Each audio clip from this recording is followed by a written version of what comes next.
Hi, I'm Ulla Robertson-Neumann and chef and owner of At Your Service and My Catering, located in Rockland County, New York. Today I will show you how to make a healthy chicken panini sandwich. And a lot of people like sandwiches, but they don't like all the mayonnaise dressing and the butter and stuff like this.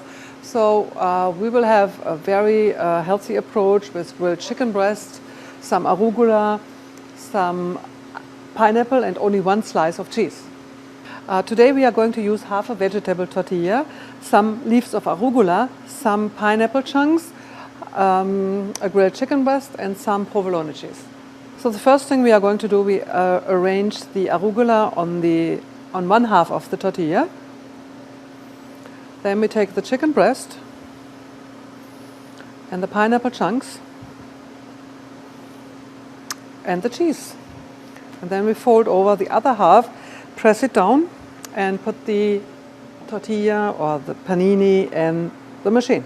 So I put the panini in the machine and I press it down gently and let it cook for about 5 minutes. You might have noticed that I did not take any oil for the outside of the panini, but it's really not necessary. The tortilla is sturdy enough to withstand the grilling without sticking to the machine. After 5 minutes in the panini machine, all the ingredients are hot and the cheese is nicely melted. And voila, here you have it. Healthy chicken panini sandwich the Ooh La La way.